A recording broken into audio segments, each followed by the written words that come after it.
criminal cases for February 27.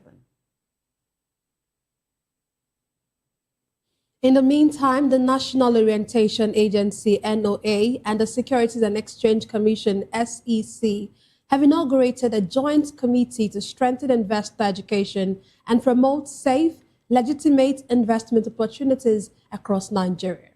The committee was inaugurated at the NOA headquarters in Abuja by the Director of Media and Communication, Bala Musa, who represented the Director General.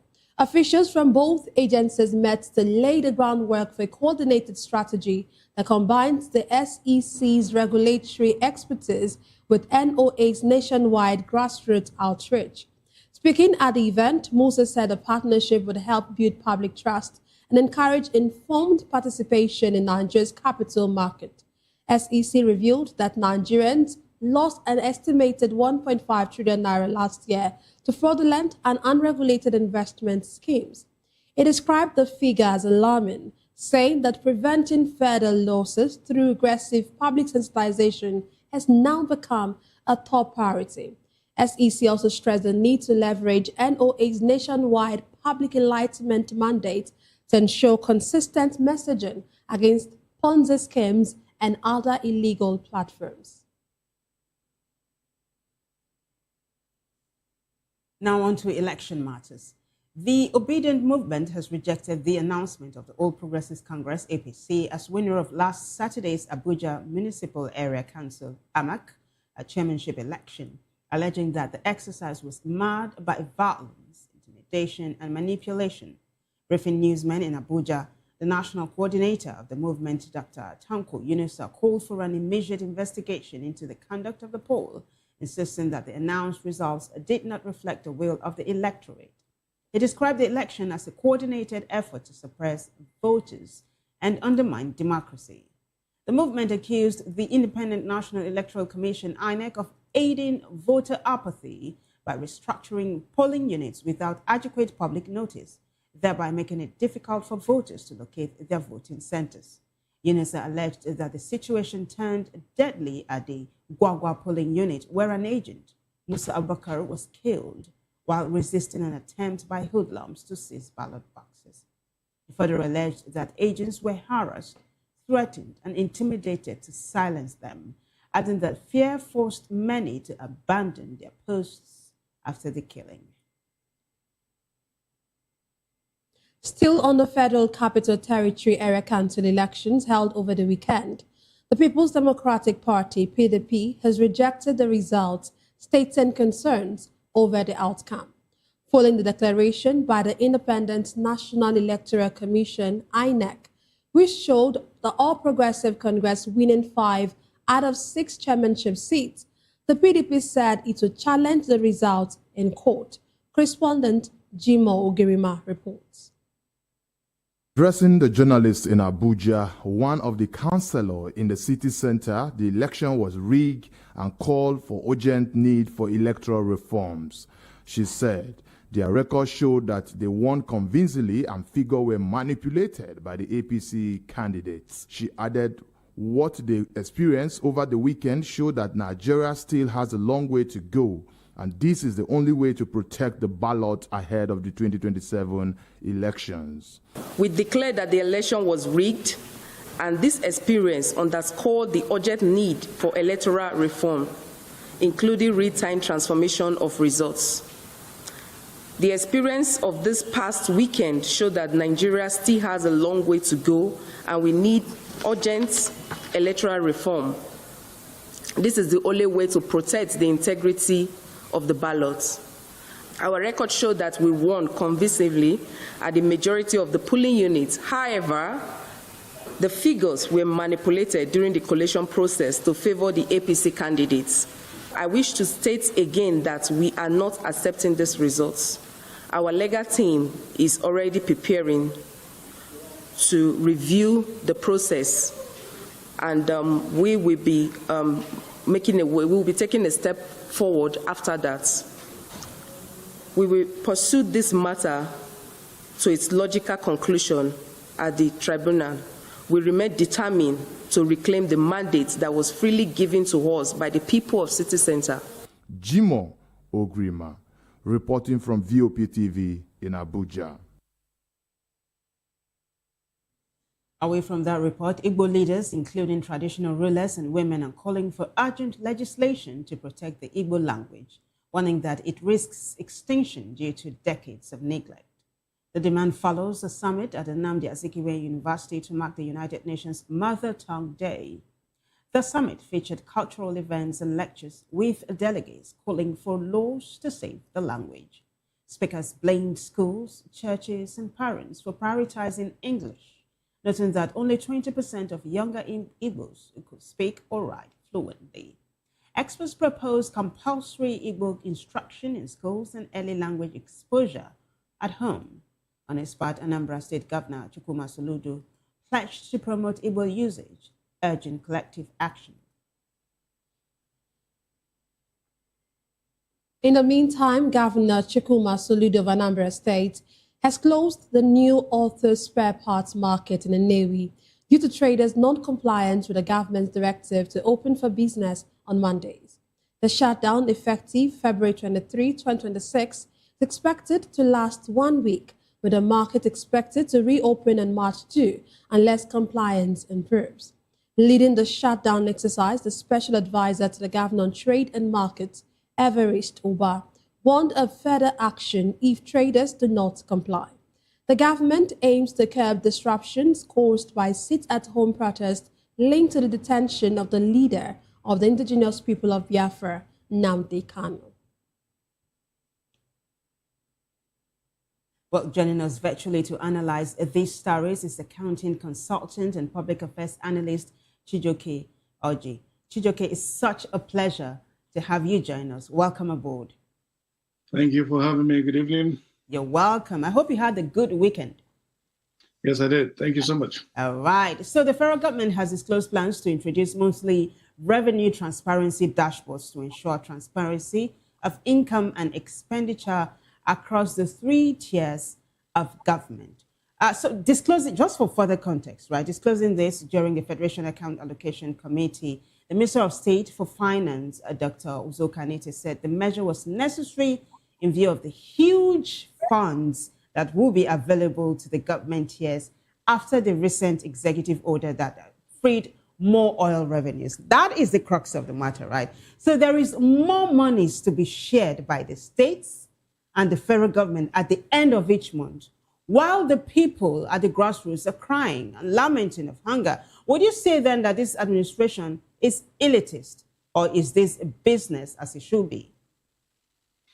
Well, the first thing is that it's a very laughable projection, because the government that has not been able to demonstrate any form of success in anything it has pledged or promised to the people is saying they want to lead the way by creating a transparent, visible by all, of the income, revenues, and expenditures. That would never happen. What would have expected, first of all, is let them even start with the display of the actual salaries being earned by the civil servants, including the appointees. Let's match and equate them to what's their daily, expenses, or what's their wastages compared to what their incomes are.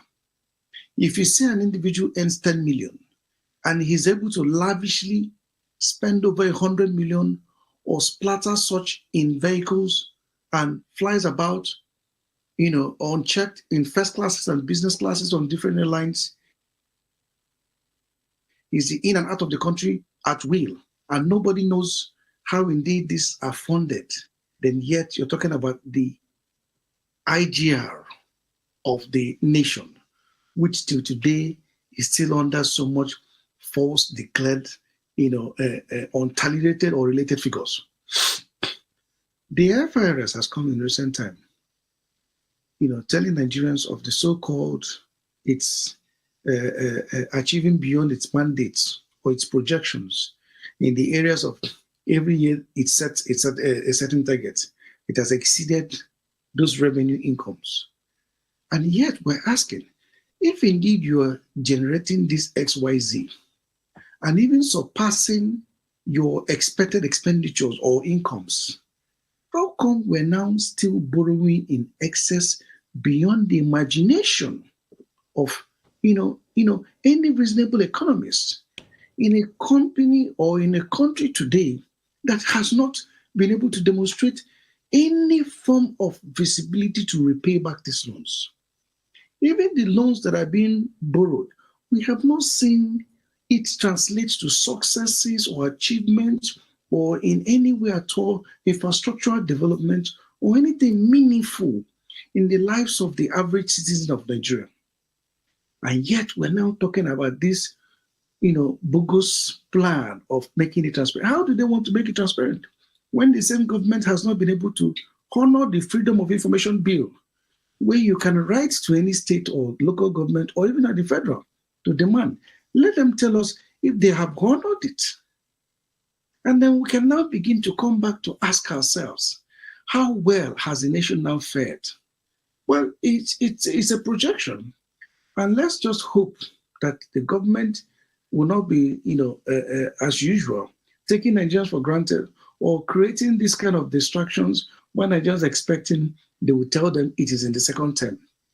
We expect that anything that should be as a promise to Nigerians in the second term, we should begin to see it visibly in this first term. So Nigerians should not be carried away by thinking that, this will probably translate to transparency or equitable management of resources. No. Let's ask for indeed how well they have managed the resources that they have been able to acquire over the past 3 years. At least from there, we can begin to ask more or expect more. Yeah, but what do you make of governments, state governments coming to the federal government at the end of each month to share monies? This system of government, is it only applicable to Nigeria or is it done anywhere else? I'm bringing you back to this matter of true federalism, that people have been calling for. What's your take on this? Well, in most countries, you still have the same situations, especially within the African regions, where they operate this central system of government. The revenue is collected at the central and is distributed, meant to be equitably distributed so that effective governance can be reached to the people. But in the case of our own dear nation, it has continued to be the abuse and the continued arms in cap beggings that occurs at a monthly ritual every end of the month, which indeed we don't see an end in it. Because even while some of the states can never survive or live off that money that comes from Abuja, we're still clamoring for more creation of additional states. We have seen that even the 36 existing states, less than 13 or 15 are viable to sustain themselves based on their own internal generated revenues or other source of fundings that they can avail themselves of. But yet, we're clamoring for more creation of more states so that the same thing can continue to come from the federal. Well, you won't blame the states. In most nations where there is a target driven to development, it starts with accountability to resources. What would be a crime if the federal government makes it a law that every Nigerian born as a full-fledged citizen should be entitled to royalties that is collected from the oil proceeds? We have seen countries around the world continue to do it. Libya was doing it, and it created the biggest economy in Africa that even employed the Western nations. Are you aware that Europeans were working in Libyans?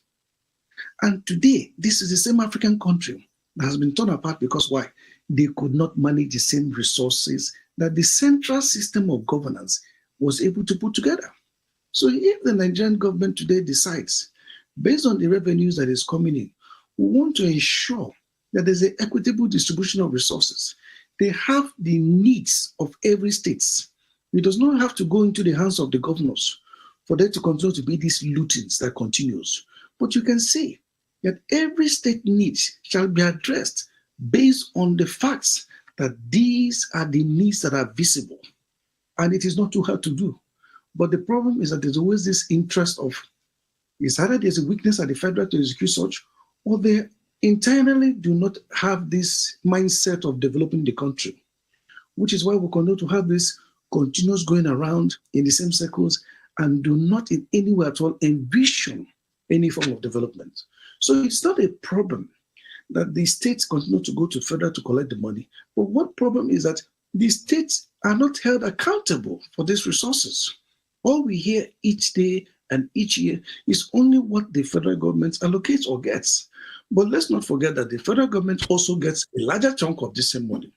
But what would have made more sense is that the states and the local government should have been held more accountable, because every month that they collect these funds, nobody questions the states, how they utilize these funds and how they abuse such funds. That is why we can have people who leave power can flaunt all kinds of luxury cars and private jets. Meanwhile, there is nothing to showcase that these individuals have their own businesses or have ever, at any point in time, managed businesses. They're busy buying houses for their children abroad, buying houses for the young girls that they come across. Why? Because they have these funds at their disposal. And you cannot expect them to, judiciously use it because they're not aware, they're not productive managers. So what they are doing is to waste what comes their way. So the way the country is run is not run, towards production of accountability or in any way at all to see an end to this continued impoverished hunger that was growing in our dear nation. Otherwise, the federal system that has failed to work should have been by now being on the table of discussions as to what should be the workable way the government can implement to make the citizens feel the impact of development across. Okay, thank you very much, Ijoke. But let's move on to something that is quite important. The United Kingdom and the Nigerian government have advised Nigerians to thoroughly verify overseas job offers before accepting. And of course, they are also advising to be mindful of the rising exploitation. I want to ask you your own opinion. We've seen so many of these cases happen. Why do you think our youth still fall prey to such exploitations and to such fake jobs and yes? Yeah, the thing is basically desperation. An average Nigerian wants to make it. He has so much on his table. He has so much dependence. He's a local government on his own. He's a sole provider for himself, the security provider for his family. He's also the breadwinner. And at every point in time, he has all kinds of taxes he pays. And in most of these taxes, he doesn't get any form of return on investment or in any return of any form of, caution that he can fall back onto the government or any form of help at any point in time. So he's a man who has been stripped of any form of protection. And, to make it is always on the minds of an average Nigerian. And that's why they will continue to fall victims, even when you warn them that these things are not real. Many will still continue to fall victims because in their minds, it is not what you tell people that changes them. It is the experience that actually moves and shapes people. Well, most times it's actually painful that these individuals have to go through these experiences. It's not only Nigerians that are, victims to this. You also have other nations. I'm glad in this case they also mentioned that citizens of the United Kingdom are also victims to this. So more people may see the Nigerian aspect as greed. I don't see it as greed. I see it as desperation. And in most cases, they fall victim to this because they want to succeed. Failure is not an excuse in Nigeria, and it's never an option. You can't just afford to fail because there is so much tied to you being successful. And let us not forget that we now have a society that promotes only form of, a stupidity of wealth. So everybody wants to be seen, to be identified, that the only way you can buy your respect is to have the money. And it doesn't matter what you have to do to get the money. That's the way. There's a bigger problem that we should be thinking of how to address, because we need to sensitize our people to understand that the first thing is working hard to achieve what you need. And it is not always about the money that actually showcases your success. I used to make an example that if you saw Dangote riding a bicycle towards the Aso Rock Villa, they will never allow him, even though many will recognize him, but they will still be in doubt because the way the society is tailored in Nigeria is by the find of the abuse of power. You must have sirens blaring. You must have people driving one way. You must be in convoys of cars. You must be owing banks that will be folding up. And that is the only way to define hard work in Nigeria. And many people who have spoken up till today are still being, brandished all kinds of names. I have my greatest respect for Olabode George. He's a man of integrity who has continued to speak against all these ills.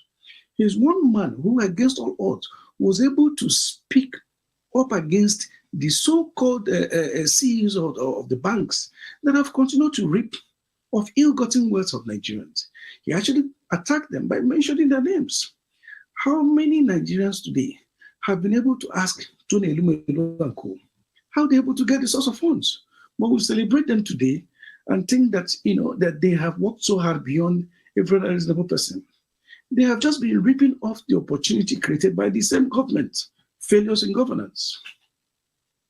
So it's a pity that most Nigerians today have become vulnerable to all of this because the government itself have failed to protect its citizens, and the ones that are trying to survive at home are constant who are close to the corridor.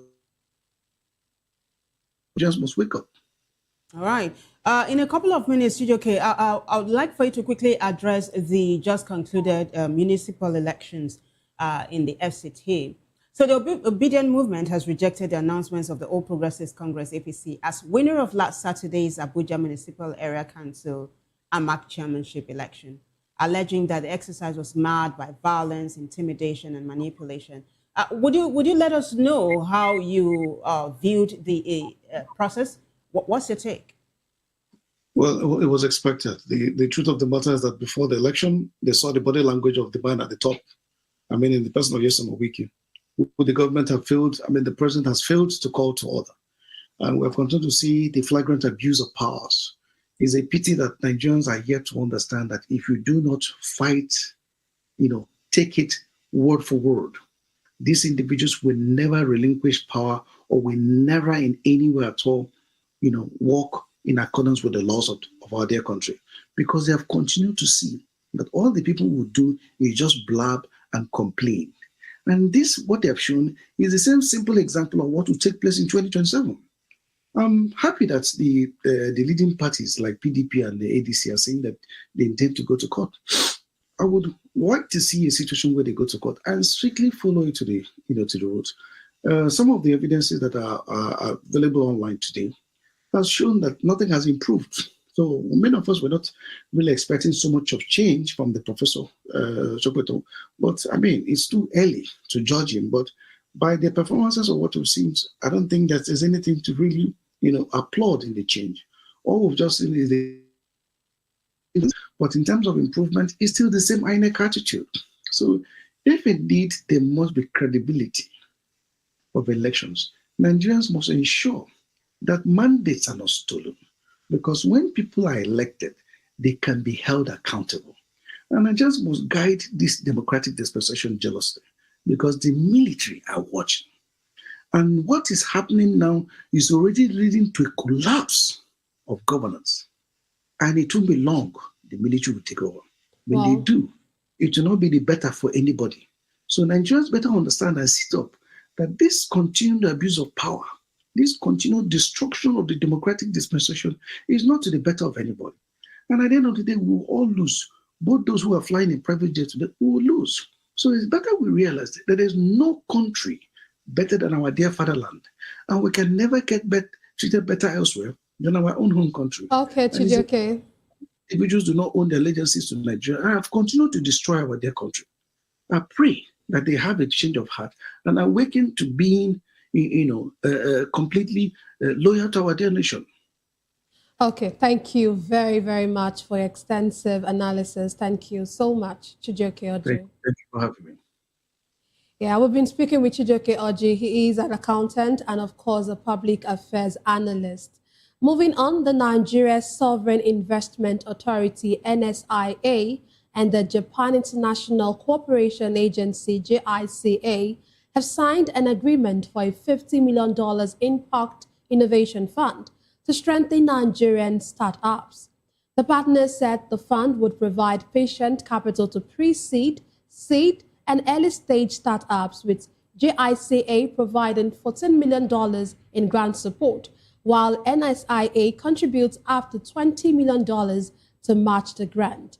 These, they noted, would address critical social challenges in sectors such as agriculture, healthcare, education, energy, waste, and water management.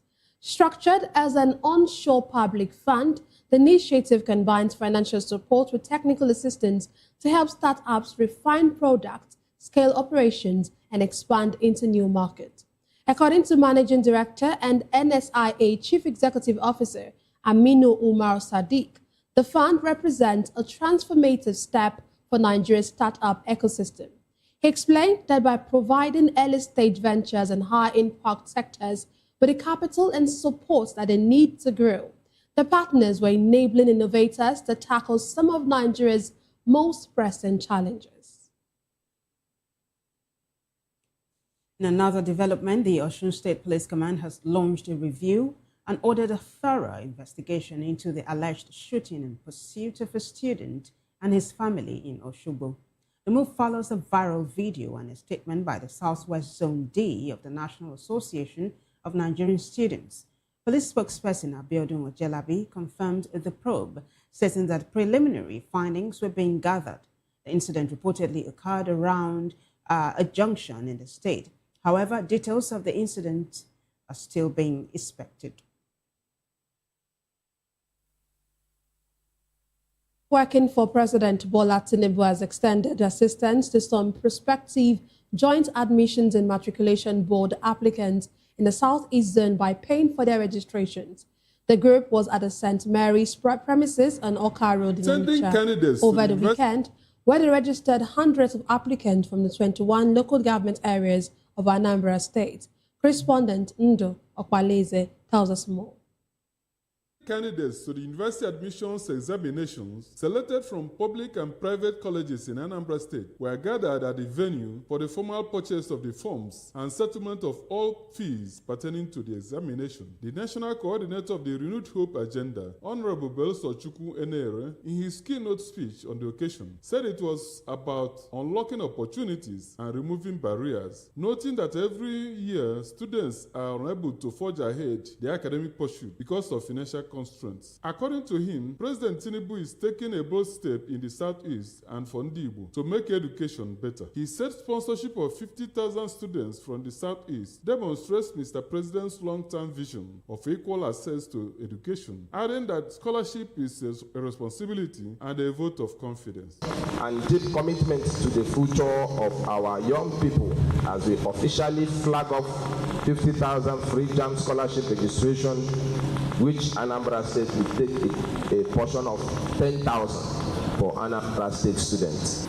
Today is not just about examination, it is about unlocking opportunities, it is about removing barriers, it is about investing deliberately in the intellectual capital of Anambra State students. The Anambra State coordinator of the Renewed Hope Agenda, Comrade Alphonsus Monagolo, noted that there is a great hope ahead for the youth of the country and appreciated Mr. President for his efforts and engagements in every sector in Nigeria, most especially putting attention to the needs of the youth. I appreciate Mr. President Bola Ahmed Tinubu for his efforts and engagements for total reformation in every sector in Nigeria, most especially giving attention to the needs of the young generation of our great country. Some of the students who benefited from the program bear their mind. It's going to help us, like most of us, our parents, they can't pay JAMB fees, and that's hindering us.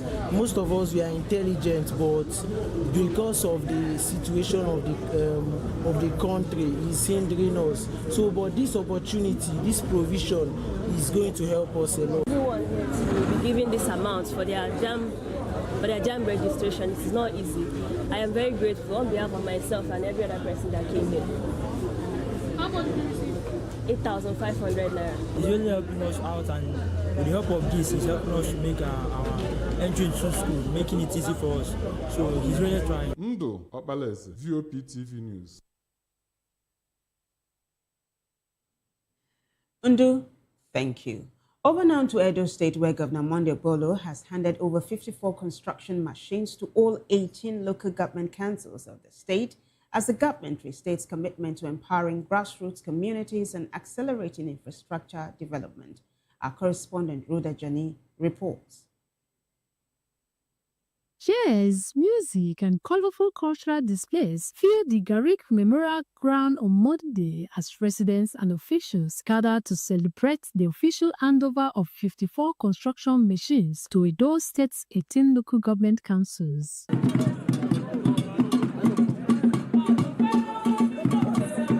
Minister of the Federal Capital Territory, Nyesom Wike, Edo State Governor Monday Okpebholo, and Senator Adams Oshiomhole spoke during the ceremony, highlighting the importance of equipping local councils to drive grassroots development.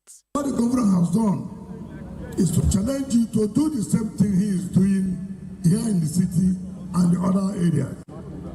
And I believe you will not disappoint us. I believe, like the governor said, this is not for hiring.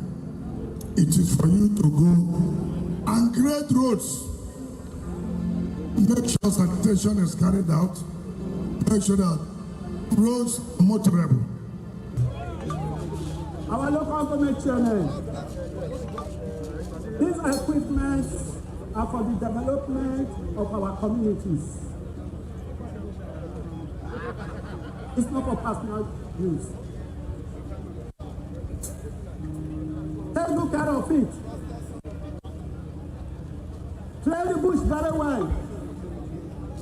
Clear the road path very well, so that people can see. Great road. I want to let you know that Akpakobisa might be small, but these caterpillars are not small also. Demonstrating that order is what the autonomy of local government shall translate to having tractors to develop the 18 local governments in this state. Attendees and residents expressed excitement over the initiative, describing it as a major boost for local infrastructure and community projects. Today is a wonder that I've never seen before in this country. Okpebholo has impressed me as a person and as the president as civil society people. And we don't want to commend him, we want to praise him. And we want to use this to say to the local government chairman that our eyes are now on them. You can see governance in action, and it's very commendable. So everybody now go hold them accountable.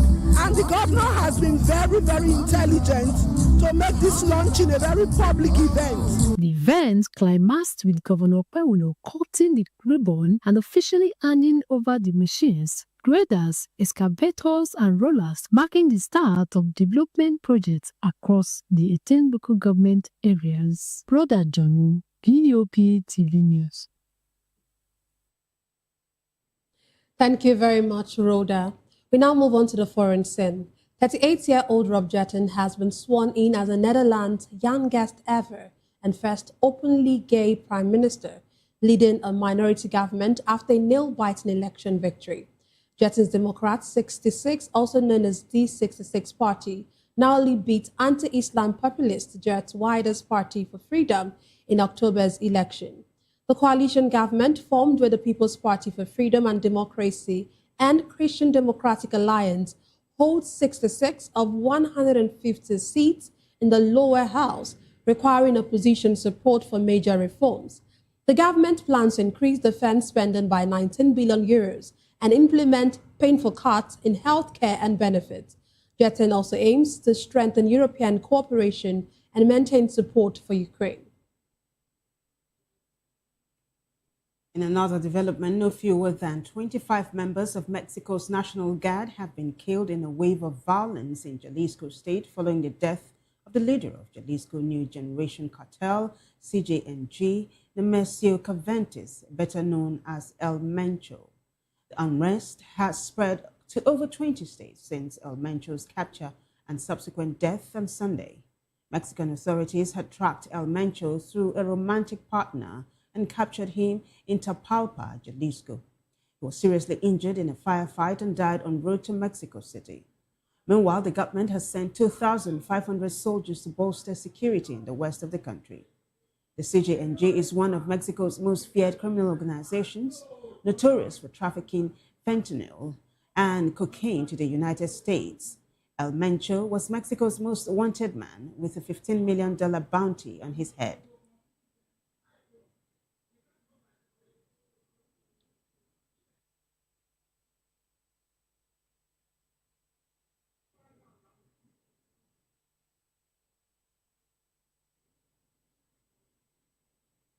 And now to business. Financial markets are watching closely as the Central Bank of Nigeria, CBN, begins its February 23 to 24 Monetary Policy Committee meeting.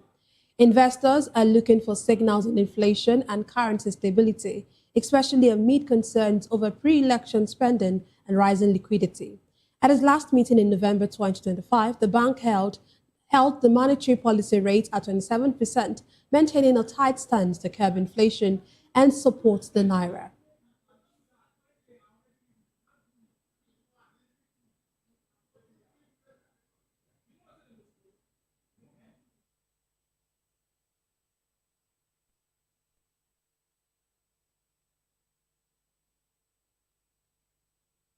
FIFA has proposed a new rule requiring players to stay off the pitch for at least 1 minute after receiving on-field medical treatment in a bid to reduce time wasting and improve match flow.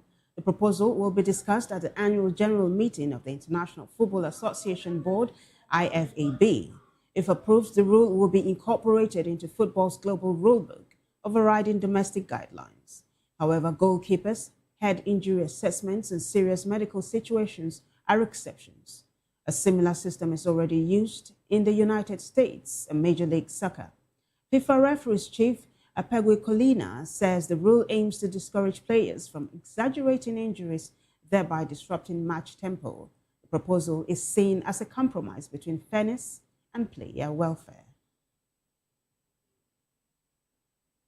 And finally, in entertainment, founder of Dodo Film Hub, Yinka Ade Aluko, has asked Nigeria to decentralize its cinema infrastructure, reduce ticket prices, and expand film exhibition beyond upscale urban malls in order to unlock what he called the real economic growth of Nollywood. Analyzing the film 2025 box office yearbook, Ade Aluko noted that though Nollywood is globally celebrated for its creativity and output, its exhibition model is too expensive, narrow, and urban elite focused to deliver meaningful economic impact. He explains that with Nigerians actively consuming films through streaming platforms, television, mobile devices, and informal channels, the real bottleneck is neither talent, storytelling, nor audience potential, but access. According to him, though Nigeria's total cinema box office revenue is approximately 16 billion naira within the context of the country's 250 million people, over 60% of which is under 30 years, the figure shows underperformance rather than growth.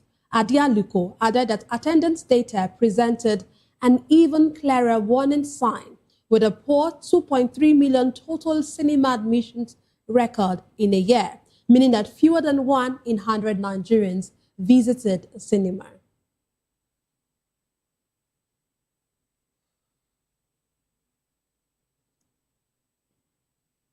And it's a wrap on NewsHour. But before we go, a quick look at the headlines. Federal government plans a revenue transparency dashboards. Federal government insists Executive Order 9 enforces existing provisions. Also, El-Rufai sues ICPC, others for 1 billion naira over residence invasion. UK and federal governments warn Nigerians against unverified overseas job offers. Obedience rejects FCT poll outcome over agents killing and alleged rigging. On the foreign scene, Jatin sworn in as youngest first gay Dutch Prime Minister. Well, in business news, markets await key policy signal as CBN holds MPC meeting. In sports, FIFA proposes 1 minute off-field rule for injured players. Well, in entertainment news, a stakeholder urges decentralized cinemas and lower ticket prices to grow Nollywood.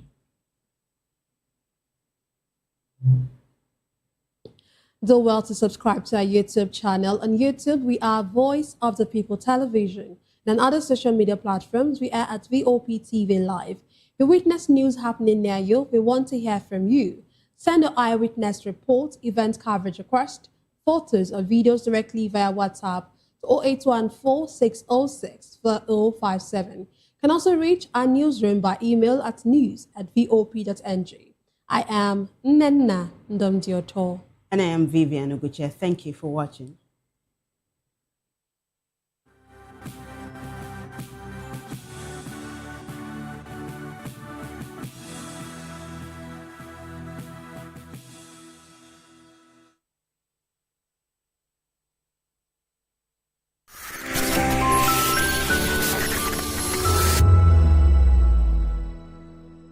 In a world where truth is the ultimate power and opinions scream the loudest, it's time to wade through the noise. Hunger no get tribe! Hunger no get religion!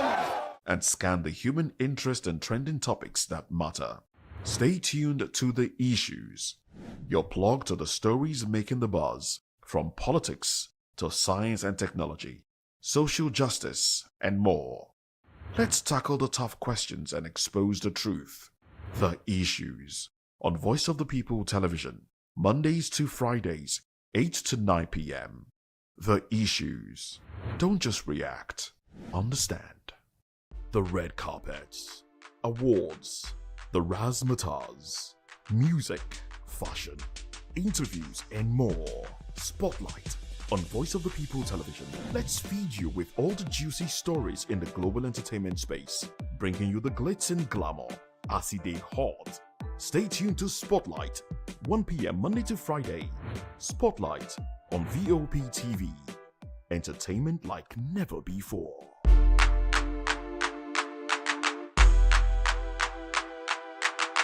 We encourage you to click on the like button and subscribe to our YouTube channel. We are Voice of the People TV. Also follow us on all our social media platforms.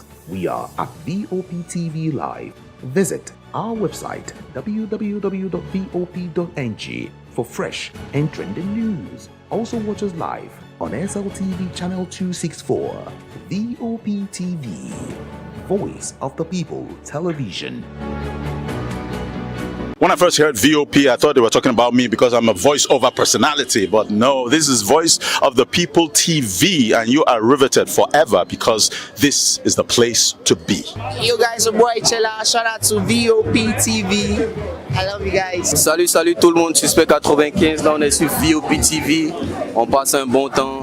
J'espère que vous kiffez. On est au Afrima. On est ensemble. VOP TV. Don't see me like a fool because I don't do giddy giddy giddy. VOP, you don't know Stoneware from Ghana representing live and living color. Yeah, Beam Nation president. Outside with it. Bless up. Hello, this is Milo from Ivory Coast. Keep watch Voice of the People TV.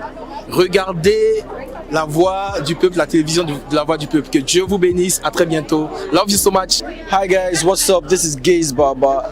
I am watching VOP TV. Usually you be told to not touch the dial, but I tell you to touch the dial and increase the volume. Like, keep it locked. It's Afro Gospel. Thank you. Hello, my name is Shego Arunze. You're watching VOP. Don't change the dial. My Joe, fine girl. My Joe, fine babe. Yes,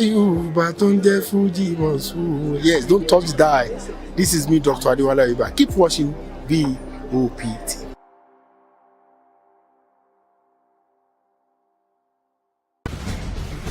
Join us as we drive into the world of politics through insightful interviews with prominent political figures, both serving and former governors, ministers, senators, legislators, party chieftains, activists, and analysts. Get first-hand information into the decision-making processes that affect our daily lives. Highly engaging 1-hour program that brings political discourse into focus.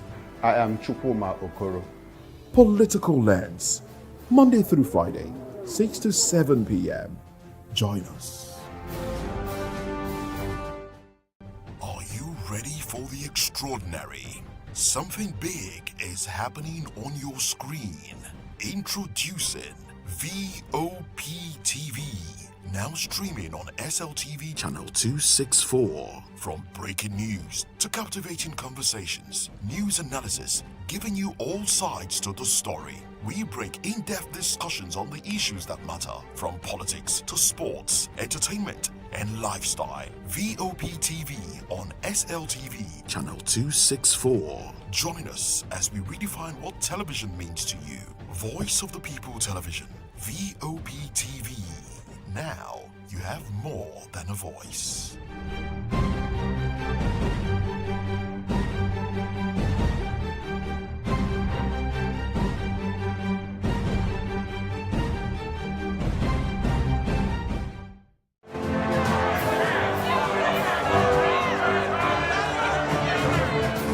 Do you want your voice to be heard? Do you know that you matter in the scheme of things? The People's Voice, the show where ordinary citizens take center stage as we discuss the biggest stories that affect you and I. With you in mind, we facilitate lively discussions, debates, and interviews on the topics that matter most to you and I, from social justice to economic empowerment, education to healthcare, governance, and more, tackling tough topics and amplifying your voice. Join the conversation and make your voice count. The People's Voice. Make your voice count. Behind every broken desk lies a broken promise. Education shapes the nations, but who is asking the right questions? Introducing Edu Dialogue, the show that goes beyond the surface, exposes the cracks, the corruption, and the silence in Nigeria's education system. Edu Dialogue, Saturdays, 3 p.m., only on VOP TV. We break the biggest stories, from missing funds to policy failures. We ask the tough questions and demand real answers. Edu Dialogue, this Saturday, 3 p.m. on Voice of the People Television.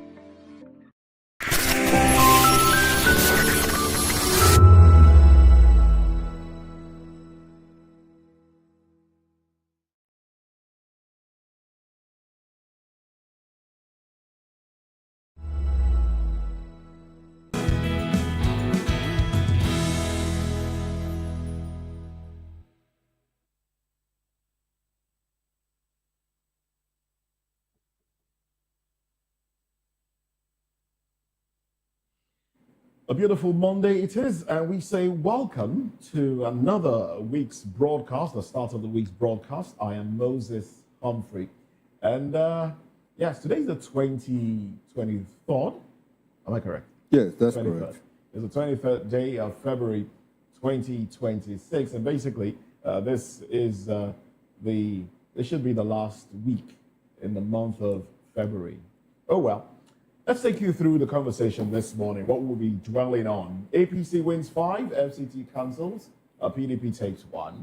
And also, we'll be, Festus Keyamo has said, APC not perfect, but better than the PDP. Oh well.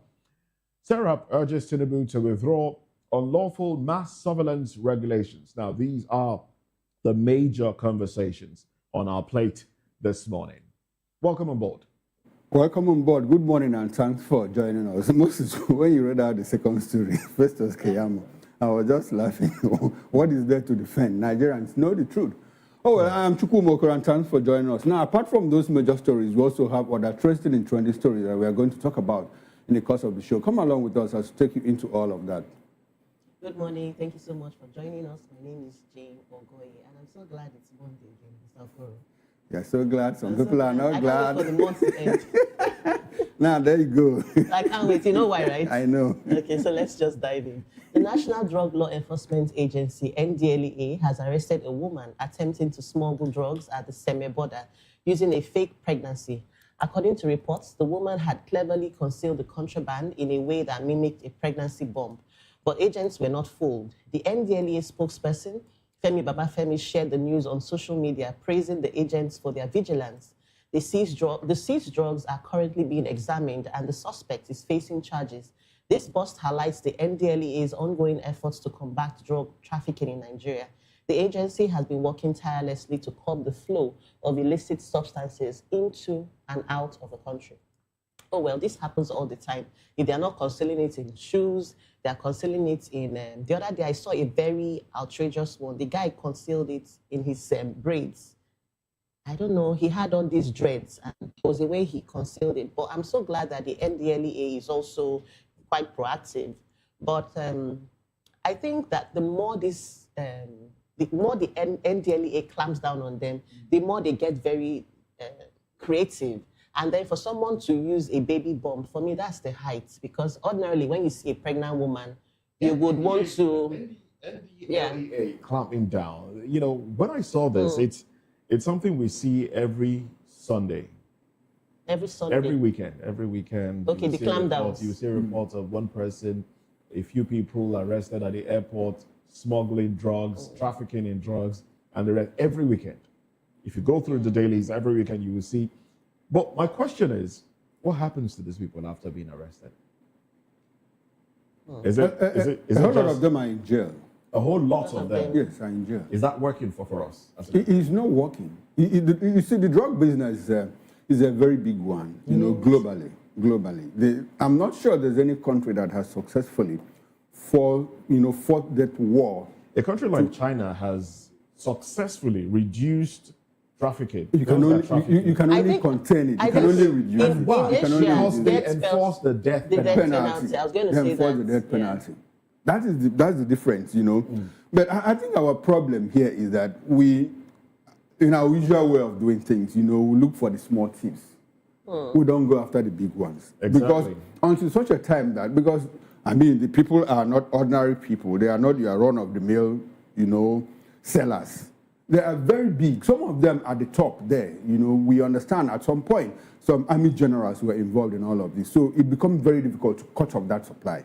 If you go to places like Colombia, Mexico, it's still an ongoing war, and America has fought a lot. Mexico, look at even there was issues in Mexico. Okay. For the weekend, El Chapin or something. Okay. Was shot dead, and then that caused riots. And he's said to be one of the kingpins, the drug kingpins in the country. Yes, because some of them, when they get the money, it's like what happens. Going into politics, apart from going into politics, going into philanthropy, you know, so they draw a lot of sympathy from the public. It's like Hamas. You know, Hamas does a lot of good work in Palestine. So when you go after them, what the government is not able to do, what Fatah wasn't able to do, Hamas was able to do all of those things. So the drug lords, what they do, there was a story that Dele shared at some point. There was this big drug lord, you know, within his environment, and the man paved the road, you know, built water boreholes for people to fetch. What government failed to do. What government failed to do. So that vacuum, you know, they tried to fill it, and now, you know, curry the sympathy of the people. So I'm not surprised what happened in Mexico, because the people have to come out. They don't see the government. This is the man that they see, you know. So that is it. It's like our politicians too. Any of them that does a little good thing, you know, the people are always eager to support him, because he will have, in fact, not politicians, businessmen, like somebody like Ifeanyi Uba. If you go to Nnewi, Ifeanyi had a larger-than-life image that was real, because at some point he stepped into the vacuum that the government created. So that was why it was easy for him, you know, to win that ticket on YPP. You know, when YPP was relatively unknown and all of that, it was personalized politics. He won that election based on his personality. You know, so I'm trying to relate it with, you know, what Moses said, what went down in Mexico. So, in essence, the